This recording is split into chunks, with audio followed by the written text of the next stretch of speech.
अस्सलाम वालेकुम, कैसे हैं आप? खैर खैरियत से हैं? एक तो माज़रत सॉरी मैं काफ़ी अरसे से वीडियो नहीं बना सका कुछ पर्सनल वजूहात की वजह से थोड़ा-सा बिज़ी था और लाइफ़ में कुछ और चीज़ें चल रही थी। तो अभी आहिस्ता-आहिस्ता इंशाल्लाह रिज़्यूम करेंगे वीडियोज़ बनाना। एक मैंने सोचा एक चीज़ के ऊपर और वो ये था कि मुझे बेतहाशा सवाल आप लोग मेहरबानी आप मुझे इस काबिल समझते हैं कि लिखते हैं और वो एट टाइम्स होता है कि मैं उन तमाम सवालों के जवाब नहीं दे सका।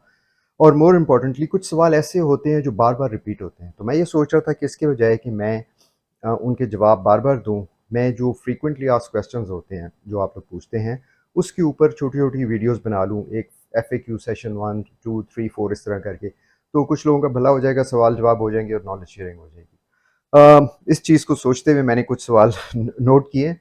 छोटे-छोटे सवाल हैं, उनके छोटे-छोटे जवाब देने की कोशिश करूँगा समझाने के लिए जो जितना मुझे महदूद मेरा इल्म है उसके मुताबिक ताकि आप लोग हम सारों के लिए उसमें बेहतरी हो जाए।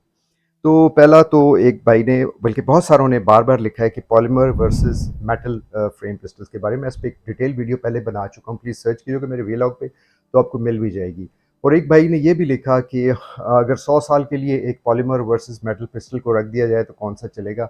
ये थ्योरेटिकल सवाल तो बहुत मुश्किल है, फ्रैंकली आपको पता है ग्लॉक को भी अभी कितने 45 साल हो गए हैं। तो 45 साल में इवन जेन 1 जो ग्लॉक थे, जो ओरिजिनल ग्लॉक 17 था, तो वो भी अभी तक चल रहे हैं।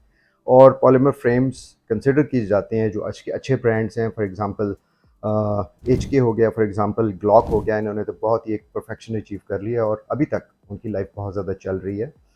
हाँ, ये ज़रूर है कि अगर आपने कहीं लिटरेचर में पढ़ा और देखा हो तो आपको पता चला कि एल्यूमीनियम फ्रेम कुछ केसेस में 30 टू 60 राउंड 1000 राउंड पे जाके क्रैक होने शुरू हो जाते हैं और ग्लॉक में अभी तक ये चीज़ रिपोर्ट नहीं हुई फॉर एग्जांपल। या 2 लाख राउंड तकरीबन फायर हो गए हैं या एक के कुछ रेफरेंस के मुताबिक लाख से ज़्यादा एचके के पिस्टल्स में, तो उनमें कोई क्रैक्स और कोई इश्यूज़ नहीं आए। तो एक तो लाइफ की बात कर रहे हैं। हाँ, स्टील के साथ आप उसे कंपेयर नहीं कर सकते, स्टील एक डिफरेंट मेटल है और ऑब्वियसली हर एक के अपने एडवांटेज डिसएडवांटेज होते हैं। तो आई होप कि आपके सवाल का जवाब मिल गया। दूसरा है जी कि मैक्रो आप 9 mm लाइसेंस में चला सकते हैं, बिल्कुल चला सकते हैं। मैं पिछले 15-20 साल से उसको चला रहा हूँ और मुझे अभी तक कोई प्रॉब्लम नहीं हुआ। आपको ज़रूरी नहीं है उस पे 9 into 18 लाख जाके लिखवाएँ, आप उस पे सिंपल लिखें कि जी 9 mm, दैट्स इट। और एट टाइम्स आप जाएँगे पुलिस या बाकी एजेंसीज़ या बाकी जितने भी होते हैं, डीलर्स वगैरह भी इवन, तो एक बहुत बड़ी मिसकंसेप्शन चल रही है कि 38 बोर है, 38 बोर वो 380 ऑटो वो अलग चीज़ है, मैं पहले भी बहुत दफ़ा बता चुका हूँ। तो बराए मेहरबानी बड़ी कंफर्टेबली 9 into 18 को आप 9 mm के यूज़ कर सकते हैं। हाँ, लेकिन एम्यूनेशन बराए मेहरबानी उसका अपना यूज़ करना मैक्रो का। यस, बार-बार सवाल हुआ कि जी कौन-सा बेहतर है, कौन-सा बेहतर है? मेरी इस सवाल का जवाब देना बहुत मुश्किल हो जाता है, लेकिन हाँ, कुछ चीज़ों में होता है ऐसे कि मिसाल के तौर पे बहुत दफ़ा सवाल आया कि टॉरस वर्सेस कैनिक कौन-सा बेहतर है पॉलीमर फ्रेम में? मैं फिर भी कहूँगा कि कैनिक बेहतर है। टॉरस में कुछ जगहों पे रिपोर्टेड आया कि फ्रेम क्रैक हो जाते हैं। कुछ लोगों ने कहा है बिल्कुल नहीं होते हैं, जो यूज़र्स हैं मेरी उनसे इंटरेक्शन भी हुआ है और वो बड़े खुश हैं यूज़ कर रहे हैं। सो मिक्स किस्म के रिव्यूज़ हैं, लेकिन कम से कम मैंने कैनिक में आज तक ये नहीं सुना कि कोई फ्रेम क्रैक हो या कोई ऐसा इश्यू हुआ हो। सो आई विल प्रेफर कैनिक। और बाय द वे मैंने आज तक ज़िंदगी में एक दफ़ा टॉरस रखा है और उसके बाद कभी नहीं रखा। अच्छा, एक भाई ने सवाल किया था कि मैं बहुत दफ़ा वीडियो बना चुका हूँ एयर-15 के ऊपर कि पार्ट्स ताइवान में किस कंपनी के हैं, वल्लाह मुझे नहीं पता। मैं कोशिश करूँगा उनसे मैं इन्फॉर्मेशन ले लूँ। लेकिन एक चीज़ मैं आपको बड़े विद गारंटी बताता हूँ कि जिनका मैंने नाम लिया टाइम्स या मूक सिस्टम्स या मेरान ओरिजिनली ताइवान के ही पार्ट्स इंपोर्ट कर रहे हैं। और बहुत सारी अमेरिकन ऐसी कंपनीज़ हैं जो इंपोर्ट करते हैं पार्ट्स ताइवान से अमेरिका में असेंबल करके और वो चीज़ें बहुत महंगी बेचते हैं। सो पार्ट्स पे आपको कोई शक नहीं होना चाहिए। कंपनी का आई एम नॉट श्योर, मैं कोशिश करूँगा मालूमात लेने के लिए। अच्छा जी, हाँ जनाब, देसी वर्सेस फॉरेन पिस्टल्स मैं हमेशा हमेशा हमेशा ये प्रेफर करता हूँ कि फॉरेन हथियार रखा जाए। नहीं आपका बजट, आप सेव करें।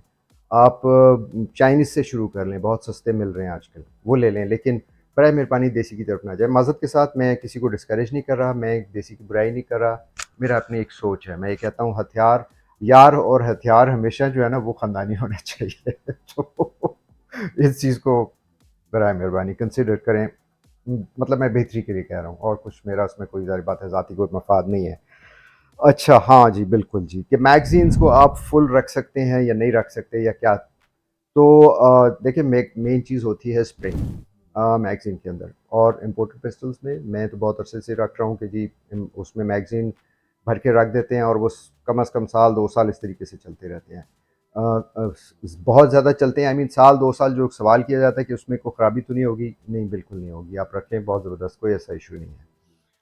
अच्छा जी, और एक और हाँ, आखिरी सवाल ये सवाल मुझे अक्सर किया जाता है, हाउ टू कॉन्टैक्ट यू, मेरे साथ कॉन्टैक्ट कैसे कर सकते हैं। एक तो आप कोई सवाल डाल दें उसके ऊपर यूट्यूब फोरम के ऊपर, दूसरा अगर आप यूट्यूब के मेन पेज पे जाएं तो उसमें कॉन्टैक्ट का एक टैब बना हुआ है, वो करेंगे तो मेरा ईमेल एड्रेस मिल जाएगा, आप मुझे ईमेल कर सकते हैं। आई एम सॉरी मैं फ़ोन नंबर नहीं शेयर कर सकता हूँ, बिकॉज अभी भी पता नहीं कहाँ से मेरा नंबर आउट हो गया और बेतहाशा दुनिया से मेरे मैसेज आते हैं, मैं कोशिश करता हूँ रिप्लाई करने की, इंडिविजुअली बहुत मुश्किल हो जाता है हर एक को रिप्लाई करना। थैंक यू, खुश रहिए, और नेक्स्ट एपिसोड में कुछ और सवाल इसी तरीके से अगर आप मुझे पोस्ट करें तो मैं बिल्कुल कोशिश करूँगा उनका जवाब देने का।